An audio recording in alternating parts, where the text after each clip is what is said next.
Pankaja मुंडेंचे PA अनंत गर्जे यांच्या पत्नीची आत्महत्या नाही तर हत्या असल्याचा नातेवाईकांचा आरोप। आत्महत्येस प्रवृत्त केल्याप्रकरणी सासरच्या मंडळींवर गुन्हा दाखल।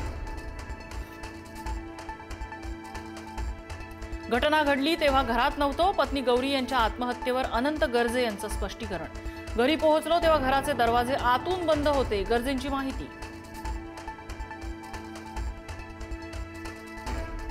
डॉक्टर गौरी गर्जे यांनी आत्महत्या केली असं वाटत नाही, अंजली दमानी यांनी व्यक्त केला संशय।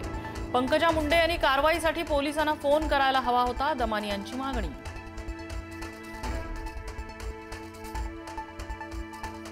उदय सामंत पक्षात वेगळा गट करून भाजपामध्ये जाण्याची चर्चा खोट्या असल्याचा मंत्री योगेश कदम आणि उदय सामंत यांचा दावा। पश्चाताप होणार नाही हा शब्द देतो उदय सामंतांचं वक्तव्य। भाजयुमोच्या वतीने असलम शेख यांच्या मालाडच्या मालवणीमधल्या कार्यालयासमोर आंदोलन। असलम शेख यांनी मंगल प्रभात लोढा यांना धमकी दिल्याचा आरोप। असलम शेख यांच्या विरोधात भाजयुमो आक्रमक।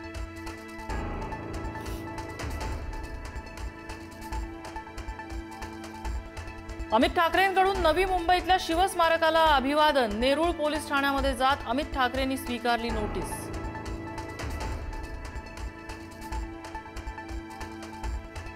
अजित पवारांपाठोपाठ चंद्रशेखर बावनकुळेंचीही मतदारांना दमदाटी। माझ्याकडे पट्टे देण्यासाठी महसूल मंत्री म्हणून पेन आहे, पट्टे पाहिजे असतील तर भाजपला मत द्या, बावनकुळेंचं विधान। मी माझी भूमिका मांडतो, विरोधकांच्या आरोपाला महत्त्व देत नाही। निधीबाबत केलेल्या वक्तव्यावर उपमुख्यमंत्री अजित पवार ठाम। ज्या वॉर्डमध्ये मतं कमी पडतील त्यांनी ठरवून ठेवावं, आपलं काही खरं नाही। कुणी निगेटिव्ह चर्चा केली तर खैर केली जाणार नाही, मंत्री हसन मुश्रीफ यांची कार्यकर्त्यांना दमदाटी।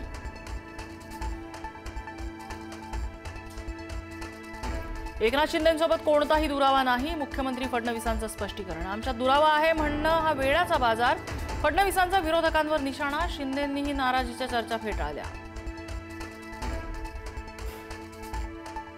निवडणुकीपूर्वी मला माहित होतं भाजपने कंबरडं मोडलं, आता मला पाडण्यासाठी भाजपने शेकापला मदत केली। शहाजी बापू पाटलांचा जयकुमार गोरेंवर गंभीर आरोप। अकलूजच्या आदर्श राजकारणाची वाट लागली, बँका, पतसंस्था, जमिनी आणि कोंबड्याही विकून खाल्ल्या। मंत्री जयकुमार गोरेंचं विजयसिंह मोहिते पाटलांवर टीकास्त्र। जिल्हा परिषद निवडणूक पुन्हा लांबणीवर जाण्याची शक्यता, उपमुख्यमंत्री अजित पवारांनी व्यक्त केला अंदाज।